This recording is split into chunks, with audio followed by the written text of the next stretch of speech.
వారి రాజు వారికి ముందుగా నడుచును, యెహోవా వారికి నాయకుడిగా ఉండును.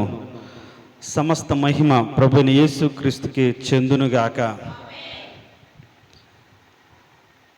ఈ వాక్యము ద్వారా మధ్యాహ్నం కాలేజీలో ఉన్నప్పుడు సాటర్డే పిల్లలు కాస్త స్ట్రెంత్ తగ్గుతారు. వీకెండ్ వారం రోజులు కాలేజీకి వచ్చి తగ్గినప్పుడు క్లాస్ చెప్పడానికి కూడా ఇష్టపడరు. ఈరోజు ఇంకా 6 రోజులు చెప్పారు కదా సార్, ఈరోజు కూడా చెప్తారా అంటే నాకు కూడా అవకాశం ప్రశాంతంగా స్టడీ చేసుకోవడానికి. ఆ టైంలో ఈ మాట అడ్డములన్నిటిని పడగొట్టువాడు అనే మాట నా మనసులో కలిగింది. దేవునికి స్తోత్రం, హల్లెలూయా. మన అడ్డములన్నిటినీ పడగొట్టేవాడు, మన ఎదుట ఉన్నటువంటి దుర్గములను వాటన్నిటినీ పడగొట్టేవాడు. ఈ మాట చెప్పమని నాకు దేవుడు ప్రేరేపించాడు. దేవునికి స్తోత్రం, హల్లెలూయా. మరి ఏ అడ్డములు ఉన్నాయి ప్రభువా అని ఆ మాట అయితే ఇచ్చావు. చాలా వాక్యాలు కూడా దేవుడిచ్చే ఆలోచన చొప్పున ఏదో సందర్భంలో ఏదో ఒక చిన్న తలంపు, చిన్న మాట దేవుడు హృదయంలో పెట్టిన దాన్ని స్టడీ చేసిన దాన్ని బట్టే ఏదైనా చెప్పడానికి దేవుడు నాకు కృపనిచ్చాడు. ముందుగానే ఈ వారం ఇది చెప్పాలి, ఈరోజు ఇది చెప్పాలి, బైబిల్ స్టడీ లాగాని కాదు. నేను ఎన్నోసార్లు అనుకుంటాను, ఒక సిరీస్ స్టార్ట్ చేస్తే నాకు టెన్షన్ ఉండదు కదా, అదే దాని గురించి కంటిన్యూ చేయొచ్చు కదా అనుకుంటాను. కానీ అలా కాకుండా వారంలో ఏదో ఒక రోజు తలంపు ఇస్తాడు. ఆ తలంపును బట్టి సిద్ధపడతాను. దేవునికి స్తోత్రం, హల్లెలూయా. అడ్డములు పడగొట్టువాడు, మరి దానికి అనుబంధంగా ఏముంది ప్రభువా అంటే నేను ప్రాకారాలను పడగొట్టేవాడను అని చెప్పాడు. దేవునికి స్తోత్రం, హల్లెలూయా. చెప్దాం, ప్రైజ్ లార్డ్, హల్లెలూయా. అడ్డుగా ఉన్న ప్రతి ప్రాకారాన్ని, ప్రతి గుమ్మమును పడగొట్టి దాని గుండా తీసుకెళ్తాను, నేనే మీకు ముందుగా నడుస్తాను అని ఒక ధైర్యాన్ని మాట ద్వారా నాకు నింపాడు. దేవునికి స్తోత్రం, హల్లెలూయా. ఈ సందర్భంలో మనమందరం కూడా ఒక యాత్రలో ఉన్నవారిగా, పరదేశులుగా ఈ లోకంలో ఉంటూ మారు మనసు పొంది తిరిగి జన్మించిన రోజు నుంచి చివరి శ్వాస వరకు, మన ప్రాణం పోయేంత వరకు కూడా మనము ఈ లోకంలో విశ్వాస యాత్రలో ఉన్నవారమే, ఆ పరమ కానానులో చేరవలసిన వారమే. దేవునికి స్తోత్రం, హల్లెలూయా. దాన్ని గుర్తు చేసుకుంటూ ఐగుప్తులో నుంచి విడిపించబడినటువంటి తన ప్రజలకు వచ్చినటువంటి ఆటంకాల గురించి నాతో చెప్పమన్నాడు. దేవునికి స్తోత్రం, హల్లెలూయా. చెప్పమన్నాడు అంటే పక్కన కూర్చొని చెప్పమన్నాడు. తలంపులు, ఆలోచనలు దేవుడు ఇస్తాడు. తన ప్రజలకు ఏం బోధించాలో, ఏ మాటలు ఎవరికి ఆదరణకరంగా ఉండాలో, ఆ మాటల ద్వారా ఎవరు బలపరచబడాలో, ఎవరు దీవించబడాలో, ఎవరు హెచ్చరించబడాలో ఆ తలంపులు దేవుడు ఇస్తాడు. దేవుడు నాతో మాట్లాడాడంటే దాని అర్థం వాక్యము ద్వారా, తలంపుల ద్వారా, దర్శనాల ద్వారా దేవుడు మాట్లాడుతూ ఉంటాడని అర్థం చేసుకోవాలి. దేవునికి స్తోత్రం, హల్లెలూయా. చెప్దాం, హల్లెలూయా. ఇజ్రాయెల్ ప్రజలు దాదాపుగా 430 సంవత్సరాలు ఐగుప్తులో దాసత్వంలో మ్రగ్గిపోయారు, కురింగిపోయారు. విడిపించే నాదుడు లేక వెట్టి పనులను బట్టి వాళ్ళు పెట్టిన మొర దేవుని సన్నిధికి ఒకరోజు చేరింది.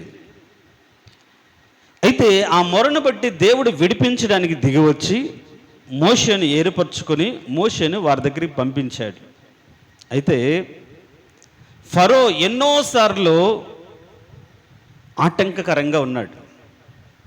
మేము మా దేవుని సేవించడానికి మమ్మల్ని పోనివ్వు అంటే అసలు ఎవడు యెహోవా ఎందుకు పోనివ్వాలి అంటే అలానా అని దేవుడు అనేకమైన అద్భుత కార్యాలు దేవుడు జరిగించాడు.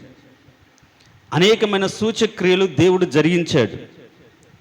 అంటే ఈ లోకంలో ఉన్న మనల్ని, పాప బంధకాల కింద ఉన్న మనల్ని ఆ పాపిష్టి స్థితి నుంచి విడిపించడానికి, ఏ అధికారం క్రిందైతే ఉన్నామో దాని నుంచి విడిపించబడడానికి దేవుడు మన జీవితంలో మొదట కొన్ని అద్భుత కార్యాలు జరిగిస్తాడు. దేవునికి స్తోత్రం. హల్లెలూయా చెప్దాం, హల్లెలూయా. కానీ ఈ పాపము నుంచి విడిపించబడడానికి అద్భుతాలు కాదు, కానీ ఈ అద్భుతాలు నేను మీ పక్షాన ఉన్నానని చెప్పడానికి. ఈ అద్భుతాలు మీ దేవుడైన యెహోవాను నమ్మడానికే. మోషే అంటాడు, అసలు నువ్వెవరు, ఆయన ఎవరు అంటే ఏం చెప్పాలి ప్రభు అంటే, నేను చేసేది నేను చేస్తాను వెళ్ళు అని మోషేను బలపరిచాడు. ఈ చేసిన సూచక క్రియలను బట్టి వాళ్ళల్లో ఒక ఆలోచన కలిగింది, నిజమే మమ్మల్ని ప్రేమించి మా దగ్గరికి వచ్చి ఒక నాయకుని ఏర్పరిచి విడిపించడానికి అనేకమైన అద్భుత కార్యాలు మా పక్షాన చేస్తున్న దేవుడు. వాళ్ళు కలిగినటువంటి ప్రతి కార్యంలో ఐగుప్తు ప్రజలు ఇబ్బంది పడ్డారు, కానీ ఆ నమ్మిన బిడ్డలు ఇబ్బంది పడలేదు. వారి పక్షాన ఉన్న దేవుడిని ఆ విధంగా తెలుసుకున్నారు. అయితే ఫరో అనే పాపపు అధికారం నుంచి విడిపించబడడానికి కారణం ఏంటి అంటే అద్భుత కార్యాలు కాదు, కానీ రక్త ప్రోక్షణ, పస్కా బలిని బట్టి వాళ్ళు విడిపించబడ్డారు. దేనికి స్తోత్రం. హల్లెలూయా చెప్దాం, హల్లెలూయా.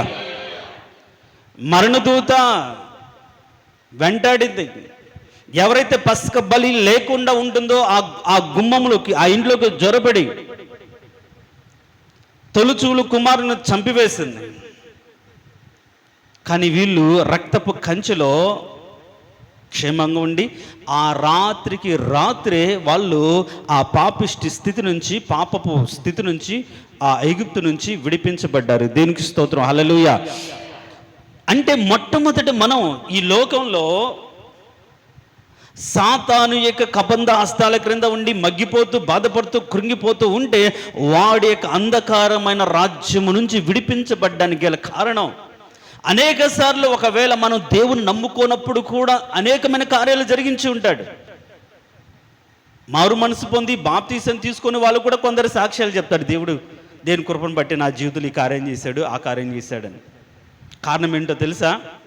నేను మిమ్మల్ని ప్రేమిస్తున్నాను, విడిపించడానికి సిద్ధంగా ఉన్నాను అనే ఒక సూచన వారికి ఇవ్వడానికే దేవుడు అనేకులకు ఆ కార్యాలు జరిగిస్తూ ఉంటాడు. ఎప్పుడైతే వాటిని బట్టి దేవునికి నమ్మి లోబడతారో, దానిని బట్టి యేసు క్రీస్తు యొక్క రక్తం క్రిందికి వస్తారో అప్పుడు ఆ పాపం నుంచి విడిపించబడతారు. దేవునికి స్తోత్రం. హల్లెలూయా. ఏ విధంగా మనం పాపం నుంచి విడిపించబడ్డాం, పాపం యొక్క అంధకారమైన లోకం నుంచి విడిపించబడ్డాం అంటే చాలా స్పష్టంగా కొలస్సీలకు రాసిన పత్రికలో ఒక మాట ఉంటుంది, చూడండి.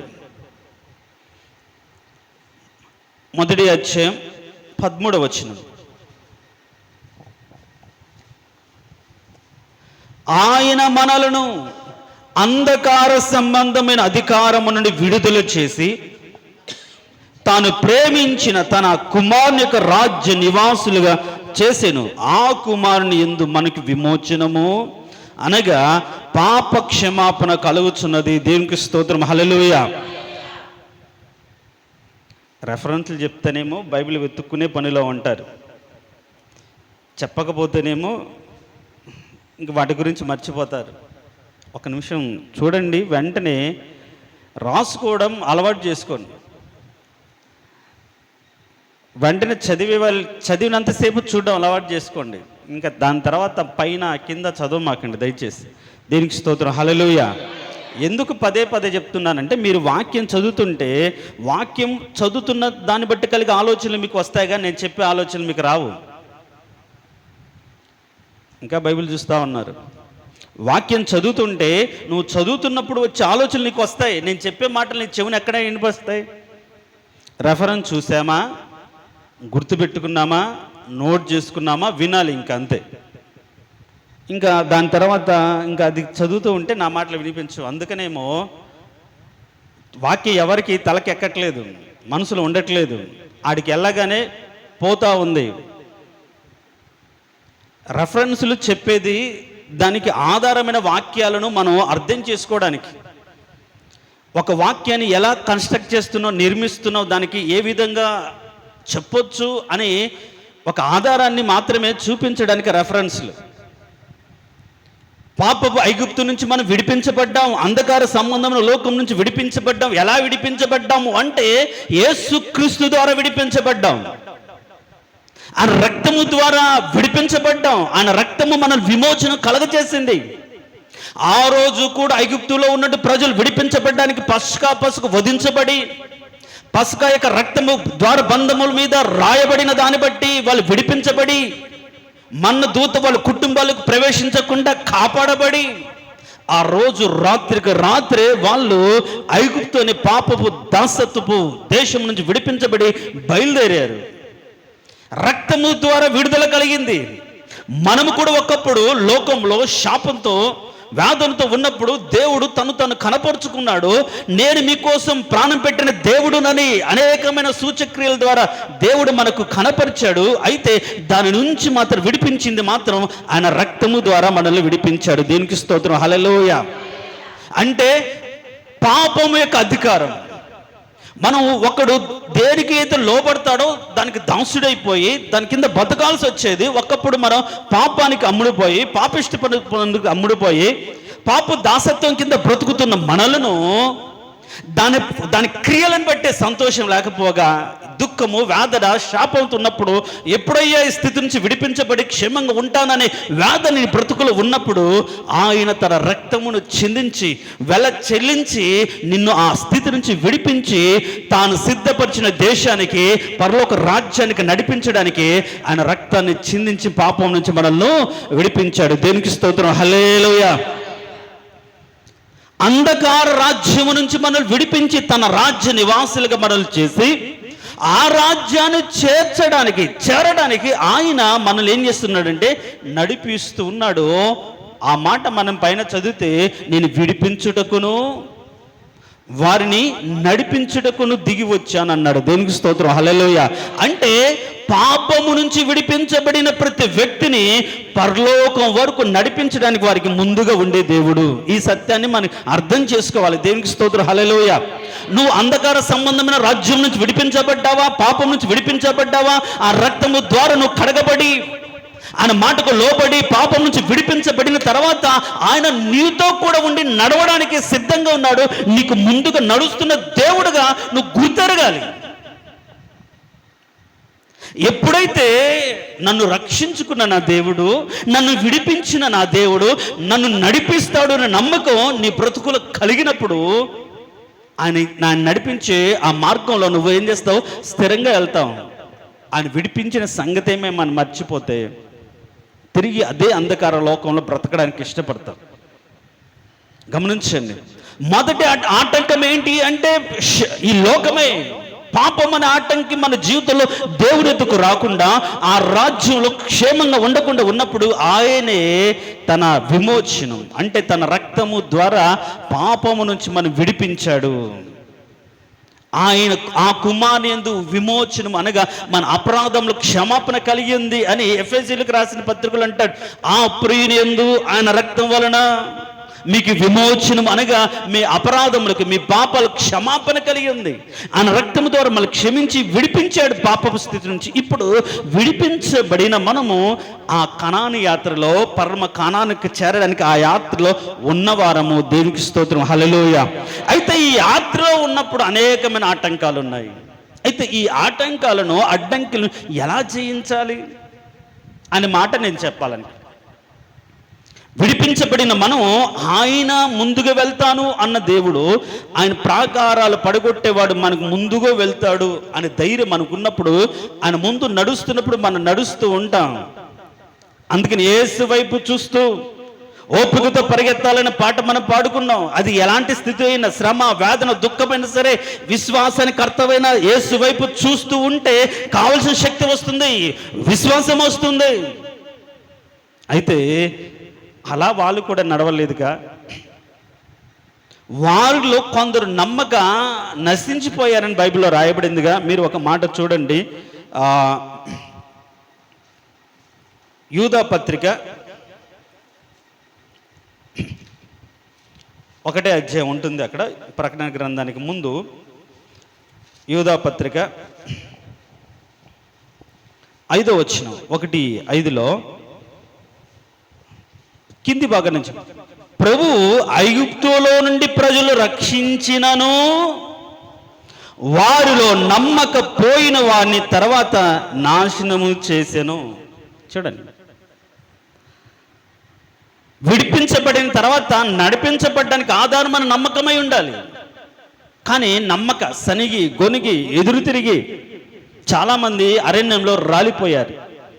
కాబట్టి నువ్వు విడిపించబడ్డావు కాబట్టి నాకేం ప్రాబ్లం లేదనుకుంటే నమ్మకం లేకపోతే మధ్యలో నశించిపోతావు. బైబిల్ ఎంత క్లారిటీగా ఉంది.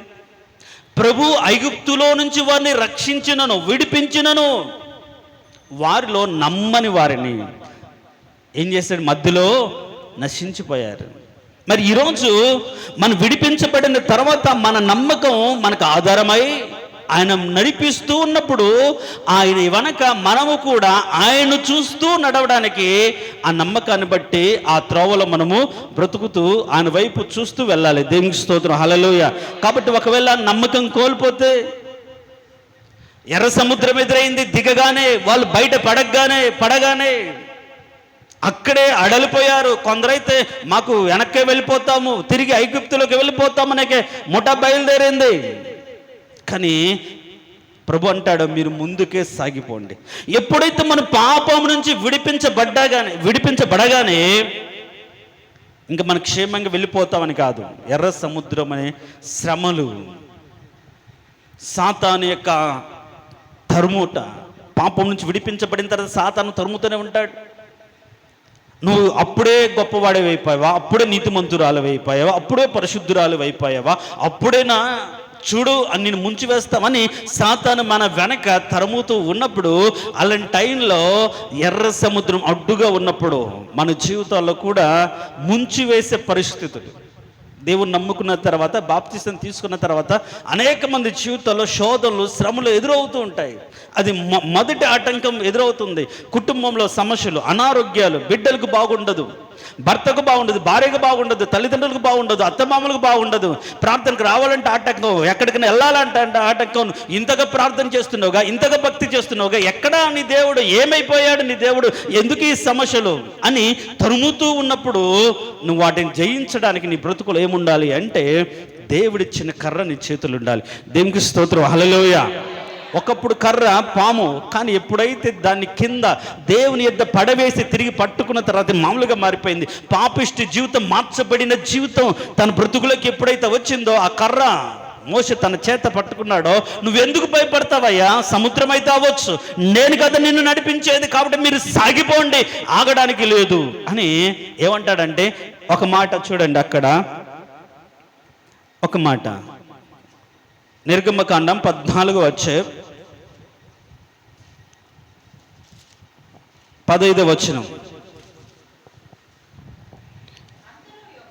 అంతలో యెహోవా మోషేతో, నీవేళ నాకు మొర్రపెట్టుచున్నావు, సాగిపోండి అని ఇశ్రాయేలుతో చెప్పుము. నీవు నీ కర్రను ఎత్తి ఆ సముద్రం వైపు చెయ్యి చాపి దాన్ని పాయలుగా చేయము. దేవునికి స్తోత్రం, హల్లెలూయా. ఏమంటున్నాడు? నువ్వు పాయలు చేయి అంటున్నాడు. ఏమంటున్నాడు? నువ్వు పాయలు చేయి అంటున్నాడు. ఇప్పుడు ఇందులో అనేక రకమైన, నేను ఎట్లా పాయలు చేస్తానయ్యా, ఎర్ర సముద్రాన్ని నేను ఎట్లా చీలుస్తాను అనే అపనమ్మకం లేకుండా దేవుని మీద విశ్వాసం ఉండి ఆయన చెప్పింది ఏంటంటే, నువ్వు కర్ర పట్టుకుని చేతిని చాపవు, చాలు, చెయ్యెత్తిగు, నమ్మకంతో అని చెప్పింది నువ్వు వింటే చాలు. అంటే మన బ్రతుకులో ఉన్నట్టు శ్రమలు, ఇబ్బందులు, కష్టాలు, నష్టాలని ఆటంకులు మనం దాటాలి అంటే, ముంచి వేసేటువంటి పరిస్థితులు మనం దాటాలంటే దేవుడు అది అవకాశాన్ని మనకి ఇచ్చాడు, దేవుడు కాదు. నువ్వే దాన్ని పాయలు చేయాలి. ఎట్లా అంటే నీ విశ్వాసం అనే కర్రను నువ్వు చేత పట్టుకొని దాని వైపు చాపుతే చాలు, దేవుడు దాన్ని పాయలు చేస్తాడు. దేవునికి స్తోత్రం, హల్లెలూయా. ఒక మాట చూద్దాం, చూడండి. ఒక మాట ఎబ్రీయులకు రాసిన పత్రిక 11వ అధ్యాయం 29వ వచనం.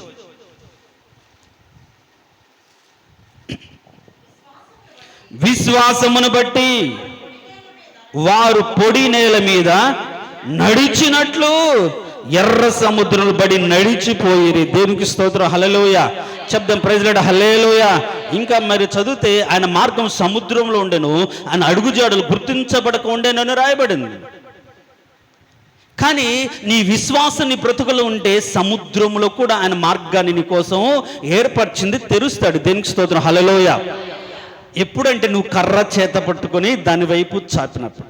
కానీ మనం ఏం చేస్తాం, ఆయన ఇచ్చిన కర్రను వదిలేసి మళ్ళీ ఎన్ని తిరుగుతాం, భయపడతాం. పోనీ వెనక్కి వెళ్తే ఎవరున్నాడు, వాడు తరుముతే ఉన్నాడు. అటుపోతే ఏముంది, అరణ్యం ఉంది, ముందే ఉంది ఎర్ర సముద్రం ఉంది.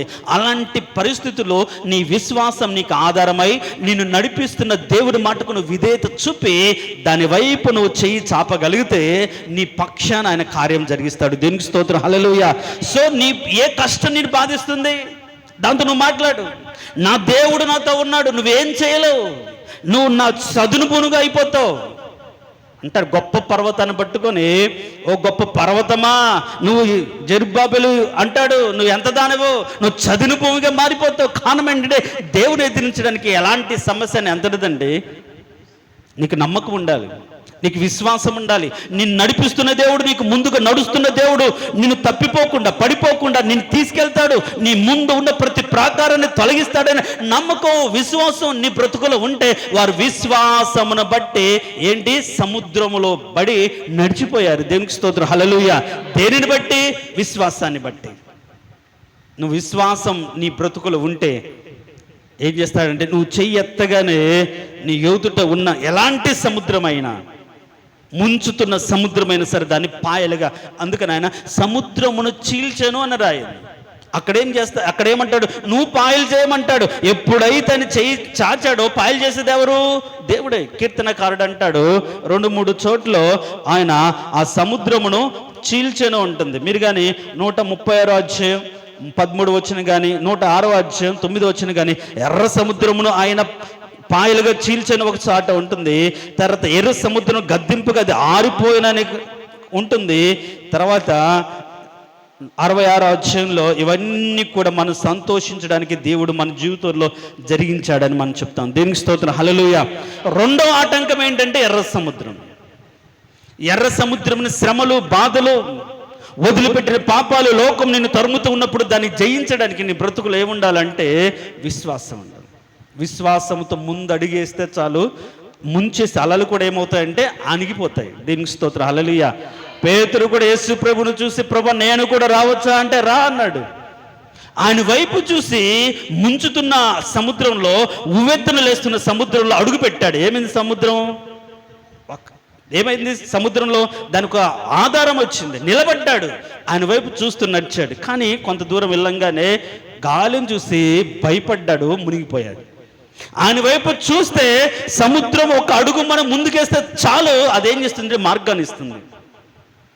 మన శ్రమల్లో మనము అలసిపోకుండా, బాధపడకుండా ఏం చేయాలంటే ముందుకే మనం సాగిపోవాలి. నిరాశపడకూడదు, బాధపడకూడదు. ఆయన నమ్ముకున్న తర్వాత ఇలాంటి ఇవన్నీ వస్తాయి. ఈ లోకంలో మన శ్రమలు అనుభవించి పరలోకంలోకి వెళ్ళాలనే వాక్యం మీకు గుర్తుందో లేదో, శ్రమలు అనుభవించిన తర్వాతనే వెళ్ళాలి. కానీ ఆ శ్రమల్లో మునిగిపోకుండా విశ్వాసాన్ని బట్టి మనము నడవచ్చు. దేనికి స్తోత్రం, హల్లెలూయా. అంటే నువ్వు మునిగిపోతున్నావు అంటే నీకు నమ్మకం కోల్పోతున్నావు అనే లెక్క. నిన్ను నడిపించి నీ దేవుడు నీకు ముందు నడుస్తున్నాడని నమ్మకం నీకు లేకపోతే మునిగిపోతావు. గాలిని చూస్తే మునిగిపోతావు, పరిస్థితులు చూస్తే మునిగిపోతావు. కాబట్టి నీకు ముందుగా నడుస్తున్న ఆయన వైపు చూస్తే నీకు అనుగ్రహించిన విశ్వాసాన్ని బట్టి ఆ సముద్రంలో ఒక వ్యక్తి పొడి నేలలో నడిచిపోయినట్లుగా వాళ్ళు నడిచిపోయారు. కారణం ఏంటంటే విశ్వాసాన్ని బట్టి. దేనికి స్తోత్రం, హల్లెలూయా. కాబట్టి నీ ఎదుట ఉన్నటువంటి సముద్రం ఏదైనా, నిన్ను ముంచి వేస్తున్న సమస్య ఏదైనా, నిన్ను భయపడుతున్నటువంటి సముద్రం ఏదైనా, దాన్ని అణిచి, దాన్ని చీల్చి పాయలు చేసి నడుచుటకు దేవుడు నీకు ముందుగా ఉన్నాడు. దేవునికి స్తోత్రం, హల్లెలూయా. చెప్దాం హల్లెలూయా. ఆ నమ్మకం నీలో ఉంటే నువ్వు అడుగు పెట్టగానే దేవుడు ప్రాకారాలను పడగొట్టేవాడు ముందుకు ఏం చేస్తాడు, అడ్డుకున్న ప్రతి అడ్డును తొలగించి వేస్తాడు. సముద్రాన్ని పాయలు చేస్తాడు. సముద్రాన్ని పాయలు చేసి నడిపిస్తున్నప్పుడు దేవుడు వారిని పోషించాడు. అరణ్యంలో పోషించాడు, మన్నాతో పోషించాడు, ఆయన సజీవమైన జీవ జలాలతో వారిని పోషించాడు. తర్వాత వాళ్ళు కొంత దూరం వెళ్ళిన తర్వాత మళ్ళీ ఏమొచ్చింది, యొర్దాను వచ్చింది. గమనించండి, పాపం నుంచి విడిపించబడడానికి పస్కా బలి యేసు ప్రభు యొక్క రక్తం ద్వారా విడిపించబడ్డారు. విడిపించబడిన తర్వాత ఆయన ముందుండి నడిపిస్తున్నా, నడిచే విషయంలో కొన్ని బాధ్యతలు, కొన్ని మనం తెలుసుకోవాలి. సత్యాన్ని ఎరిగి ఆయన వెనక మనం నడుస్తూ వెళ్ళాలి. దాంట్లో ఒకటి ఏంటంటే, సముద్రాన్ని నువ్వు చేయి ఎత్తుతే ఆయన పాయలు చేస్తాడు. దేవునికి స్తోత్రం, హల్లెలూయా. అంటే నీ విశ్వాసముతో నువ్వు నిలబడగలిగితే, దాని వైపు నువ్వు చేయి చాచగలిగితే, నీకు ఇచ్చిన నమ్మకాన్ని బట్టి ఆ విశ్వాసపు కర్రను చేతపట్టుకుని చాపగలిగితే దేవుని ఎదుట సముద్రాన్ని ఆరిపోజేస్తాడు. అలా కాకుండా నీ విశ్వాసాన్ని వదిలేస్తే దేవుడు ఏ కార్యం జరిగించడు. అవిశ్వాసం బట్టి అక్కడ ఏ కార్యము జరిగించకపోయాను అని రాయబడింది. అవిశ్వాసం బట్టి దేవుడు ఏ కార్యము జరిగించాడు. చిన్న విశ్వాసం ఉన్నా సరే దేవుడు నీ జీవితంలో కార్యము జరిగిస్తాడు.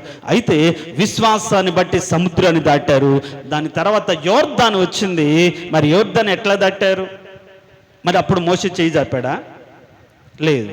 అంటే ఒక్కొక్క అనుభవం ఇంకా దగ్గరకు వచ్చిన తర్వాత, యోర్దాను అంటే మరణం. సో ఈ లోక సంబంధమైనటువంటి మరణము, నిందలు, బాధలు, వాటిని ఎట్లా మనం దాటగలుగుతామంటే, అక్కడ ఎలా దాటారు ఇజ్రాయెల్ ప్రజలు? ఎలా దాటారు? ఎవరికైనా గుర్తుందా? యోర్దాను ఎలా దాటారు? యెహోషువ, మోషే చనిపోయాడు, యోర్దాను ఎదురైపోయింది. అదే అప్పటికే గట్ల మీద పొర్లి పారుతుంది.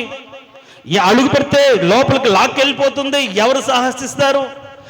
అద్భుతకాలు చేసే దేవుడు మళ్ళీ ఒక అద్భుతం చేస్తాడేమని వాళ్ళు ఎదురు చూస్తున్నప్పుడు యెహోషువతో దేవుడు అంటాడు, మందసం ఎత్తుకున్నటువంటి యాజకుల కాళ్ళు ఆ నీటిలో ఒడ్డున అడుగు పెట్టగానే ఏమవుతుంది? ఆ యొక్క జలాలు ఏకరాశిగా నిలబడిపోతాయి. దేవునికి స్తోత్రం, హల్లెలూయా. అంటే నీ బ్రతుకులో ఉన్నట్టు అవమానం, బాధలు, నువ్వు నడుస్తున్నప్పటికీ ఇంకొక మరణము, వేదన నీ బ్రతుకులకు వచ్చి, నిందలు, అవమానాలు వచ్చి నీ బ్రతుకులు ముంచి వేసేయాలి చూస్తుండగా ఇంకా పరమకానం కనిపిస్తుంది.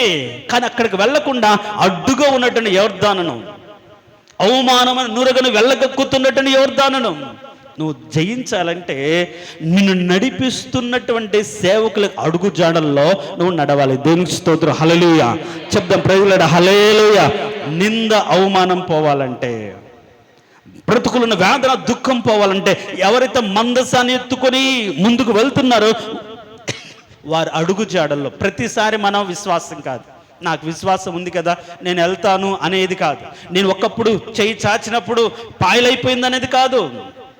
దేవుడు ఒక్కొక్క అనుభవంలో ఒక్కొక్క రీతిగా దేవుడు వారి పక్షాన వాటిని పడగొడుతూ వచ్చాడు. అది మనం గమనించాలి. మొదట నీ విశ్వాసాన్ని బట్టి ఆయన మార్గంలో ప్రత్యక్షపు గుడారపు అనుభవాలకు వచ్చిన తర్వాత ఆ సేవా పరిచర్యలు ఎవరైతే జరిగిస్తున్నారో, ఇప్పుడు ఎర్ర సముద్రం ఎప్పుడు బయలు చేశారు? ప్రత్యక్ష గుడారానికి ముందా, దాని తర్వాతనా? దానికంటే ముందే కదా. అంటే సంఘపు అనుభవాల్లోకి వచ్చిన తర్వాత, పాపం నుంచి విడిపించబడి దేవుని యొక్క ప్రత్యక్ష గుడారపు అనుభవాల్లోకి వచ్చిన తర్వాత, ఒక దేవుడు ఉద్దేశించిన ఒక యాజక పద్ధతి నిర్ణయించిన తర్వాత, ఆ పద్ధతిలోకి వచ్చి ఆ పద్ధతి ప్రకారంగా నువ్వు నడక సాగిస్తున్నప్పుడు నీ ఎదురయ్యే ఎలాంటి సమస్యనైనా సరే నీ మూతట ఎవరు ఉంచుతాడంటే నిన్ను నడిపిస్తున్న యాజకుని ఉంచుతాడు. దేవునికి స్తోత్రం, హల్లెలూయా. సో ఆ యాజకును నువ్వు వెంబడిస్తే ఏం చేస్తారంటే, అంటే ఏంటి, మృతము లేకుంటే మరణం అనే యోర్దాను నువ్వు దాటగలుగుతావు. ఈ లోకం అనే సమస్యలో చచ్చిపోవాలనిపిస్తుందండి, బాధ అనిపిస్తుంది, వేదన అనిపిస్తుంది. అంటున్న శ్రమలను నువ్వు అంటే విడిపించగలుగుతావు అంటే ఆ బోధలో నువ్వు నడవాలి. దేవునికి స్తోత్రం, హల్లెలూయా. యాజకుడు ఏం చేస్తాడు?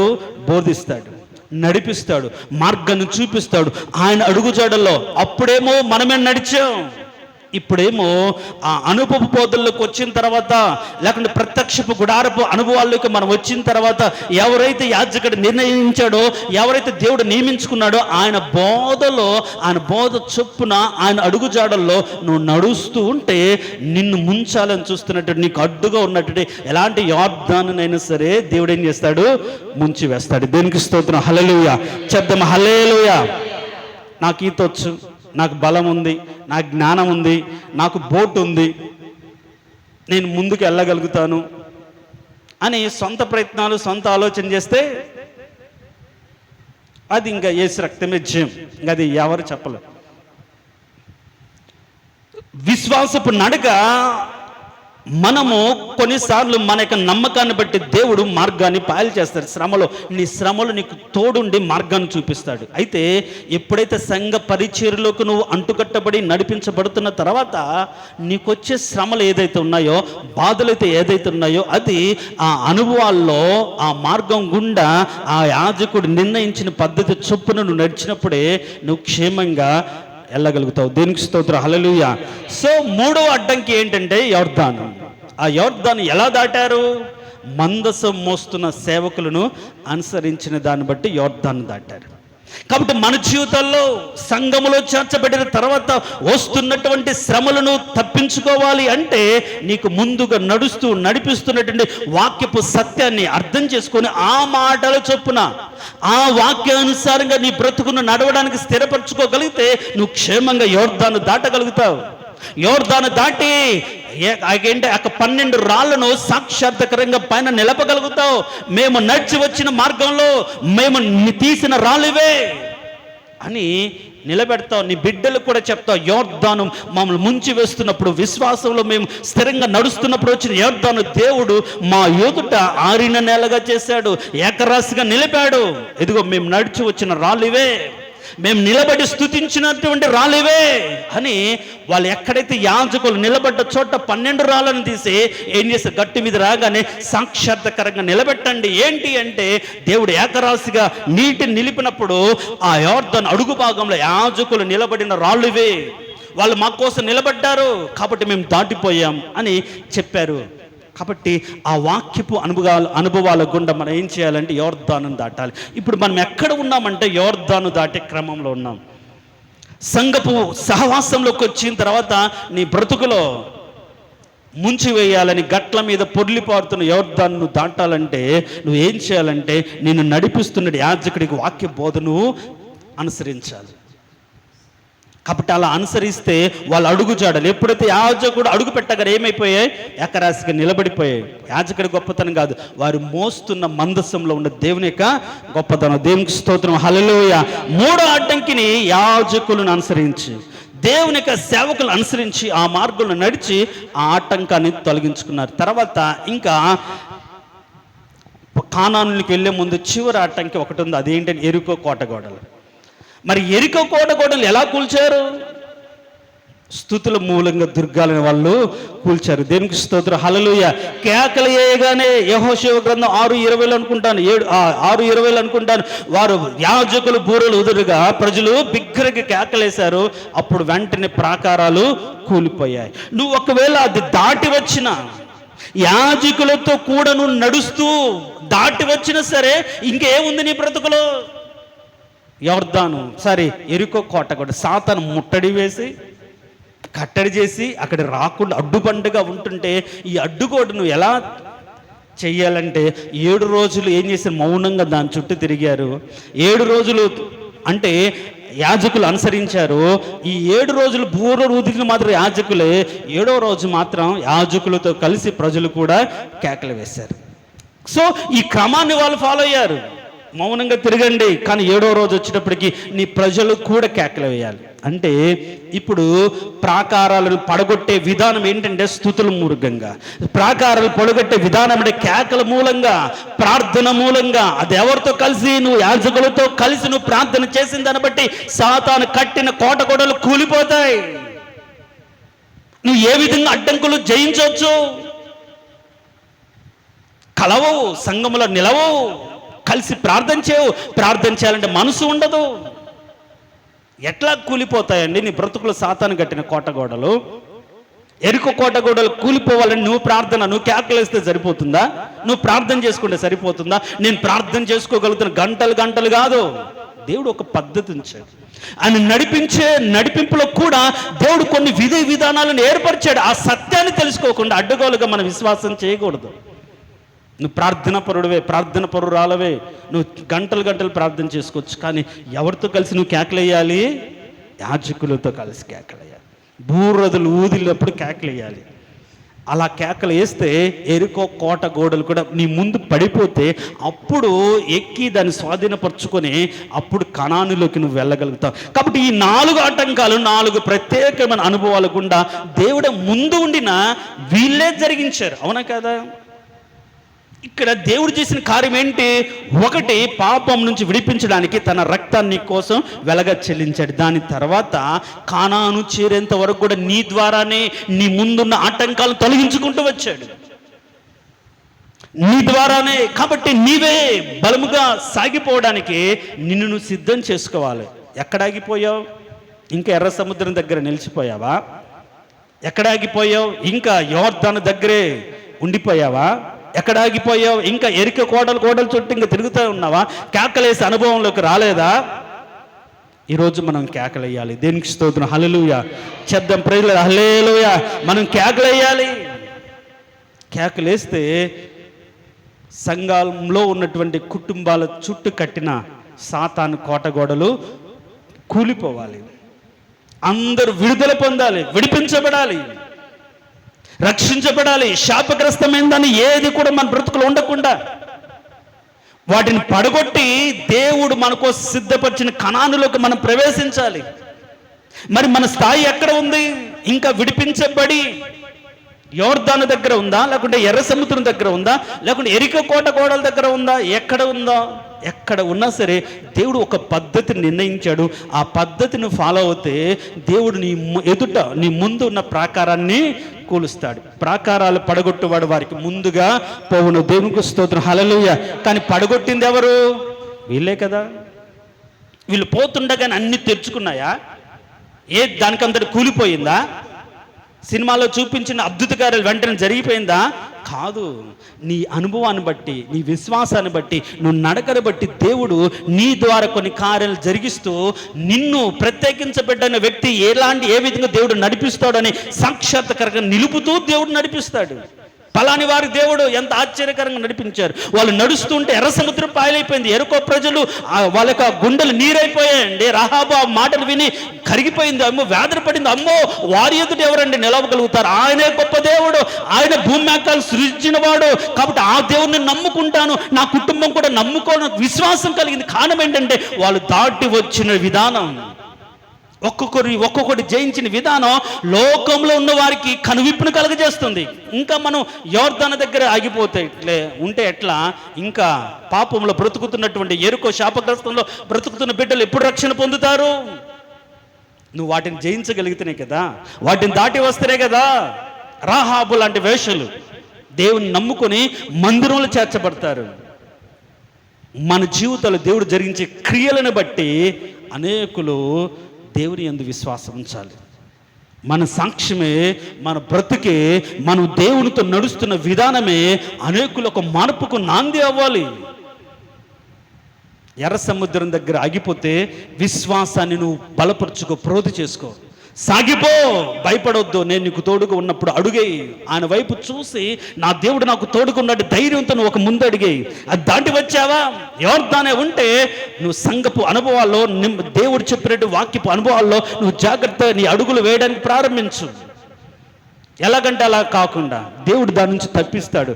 తర్వాత యాజకులతో కలిసి నువ్వు మన కేకలు వేయగలిగితే ఏం చేస్తాడు? ప్రతి కోట గోడను కూల్చి జయాన్ని నికిచ్చి స్వాధీనపరచుకొని ఆయన ఇచ్చిన పాలు తేనెలు ప్రవహించే దేశంలో సంతోషంగా ఉంటావు. దేనికి స్తోత్రం, హల్లెలూయా.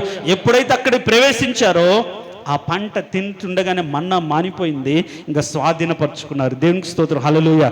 కాబట్టి అడ్డంకములన్నిటిని పడగొట్టేవాడు. అది నీ ద్వారానే దాన్ని జరిగిస్తాడు. తలలు వంచండి. తలలు వంచిన మనం ఏ ఆటంకం నీ బ్రతుకులు అలానే ఉండిపోయింది. ప్రియ సహోదరి సహోదరుడా, ఎక్కడ ఆగిపోయావు? నీ విశ్వాసపు నడకలో ఆయన రక్తము ద్వారా పాప అంధకారం నుంచి విడిపించి నడిపిస్తున్నప్పుడు నీ విశ్వాసాన్ని బట్టి నడక సాగించాలి కదా. నీ విశ్వాసాన్ని బట్టి శ్రమలు జయించాలి, ఆయనతో కూడా నడవాలి. అలా నడవకుండా పాపంలోకి వెళ్ళాలని తలంపుతో వెనుదిరిగిపోవాలని ఆలోచనతో ఉన్నావేమో ఎర్ర సముద్రం దగ్గర. నువ్వు ధైర్యం కలిగి చెప్పిన మాట విని ఊరుక నిలుచుండి ఆయన కలగచేసి రక్షణను చూచుటకు నీ విశ్వాసం ఉంటే చాలు, దాటిపోతావు. యోర్దాను అనేటువంటి మరణాన్ని నువ్వు దాటాలంటే, నిన్ను కబలించి వస్తున్న బాధలు, వ్యాధులు, అవమానాన్ని దాటాలంటే సంఘపు అనుభవాల్లో మందసం మోస్తున్న యాజకుని మాట చొప్పున బ్రతుకుతే చాలు, అవమానాన్ని నాట్యంగా మారుస్తాడు. ఎరుకో కోటగోడలను కూడా యాజకులతో కలిసి నువ్వు కేకలు వేస్తే కూలుస్తాడు. ఎక్కడ ఆగిపోయావు? వాటి అవరోధాలన్నిటినీ తొలగించి ఆయన ముందు నడిపిస్తుండగా అలాంటి నడక నాకు దయచి ప్రభా. నా ప్రజల పక్షాన యాజకులతో కలిసి బిగ్గరగా కేకలేసి కూల్చి అందరికీ స్వాస్థ్యము పంచిపెట్టగలిగే శక్తి నాకు ఇవ్వండి. నా ప్రజల కోసం కేకలు వేసే శక్తి నాకు ఇవ్వండి. నా కుటుంబాన్ని రక్షించుకునే కృప నాకు ఇవ్వండి. అలా సాక్షాత్కరంగా నిలబడి రాహాబు లాంటి వేశ్యలు మార్చుకోగలిగిన సాక్ష్యం నీ యొక్క విశ్వాసపు నడక ద్వారా నాకు దయచేయండి ప్రభు అని ప్రార్థించాలి. అది కదా మనం చేయవలసిన ప్రార్థన. ప్రార్థన చేసుకుందాం.